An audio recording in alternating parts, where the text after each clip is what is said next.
dating scene, or maybe you're thinking about it. We're learning some ways to tell if a relationship might work, some red flags and some green flags of dating. And when we have questions about this stuff, we bring in Laurie Berzack. She's the owner and founder of Carolina's Matchmaker. How are you? I'm good. It's so good to be here. I'm so glad you're back. We like to set the table a little bit around here. People always wonder what qualifies somebody to be a matchmaker. You have a good background for this. Thank you. Yes, I have my master's in social work and almost 18 years of matchmaking. So I'd say I'm pretty qualified. You have a lot of success stories Yes, under we your have belt. a lot. We do. We have many marriages and babies and life partners and all the wonderful things. I love it. All right, let's get into the red and green flags. Let's start with the red flags when you're starting to date someone. You say the first red flag is that they are not communicating on the regular. Yeah, and this could work for over communication or under communication. So over communication, somebody might be blowing up your texting, they're calling too much, they want to see you every day. That's a little bit too much and a little obsessive. So be careful there if you see somebody's love bombing you. And the reverse is somebody isn't communicating with you quite enough. You want to hear from your person on a daily basis, even if it's just a short text in the morning or if they're busy, to show that they're really ready and engaged in being in a relationship. They're thinking about you, right? You say it's another red flag if they are rushing intimacy. Yes. For people that are really, truly craving a long-term relationship, there's the rest of your life to go there. So take the time to really grow that emotional intimacy first and understand and know the person before you rush into the bedroom. If the person is too much there, they could be a player or they could be somebody that's not really seeking true, deep relationship.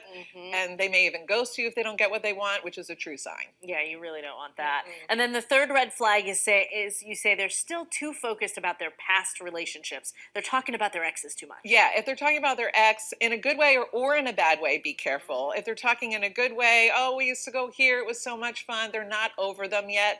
And if they're talking negatively, it means there's still a lot of resentment there, and underneath the resentment is anger. So people need to deal with all their past stuff and then move on to the relationship. I love it. Okay, let's end this on a positive note. Okay. You say you have 3 green flags for us. Green means go. You say if you can feel like you can be yourself with this person, that's a green flag. Yes, you always need to be so true to yourself. If you feel like here's the magic formula. Give it to me. That you should feel like you're at home with that person and attraction. Yes. Has to be both. And when I hear that from my matchmaking clients and from my online dating clients that they feel that way, it usually turns into a relationship and often marriage. You're like, ding, ding, ding, there it is. You say they listen and they also ask thoughtful questions. Yes, and it's always the case that people go on dates and they get really nervous and they either talk too much or they get like stuffed up inside and they don't know what to say.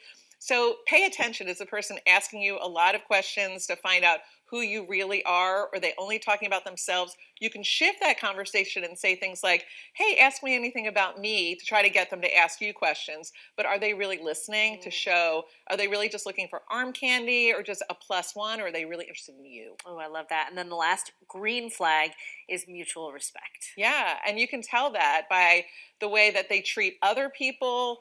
Like, notice, how is your date treating the waiter? How are they talking about their family and their friends? Because people are always, very positive in the beginning and respecting you. But when you hear them talking about other people's, how you can tell how you might be respected in the future. I have 30 seconds left. We're going to put your information up on the screen. You do all kinds of things. You'll help people with online dating. If people don't want to be online, you'll help them with matchmaking. Yes, I will. And it's free to be in my database. So everybody should fill out a profile. It's carolinasmatchmaker.com.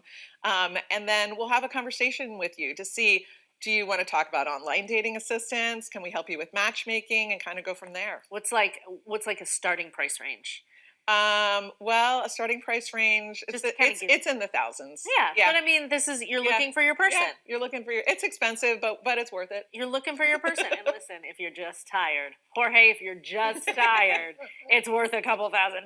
Hey, listen, you can't put a price on love. Oh boy.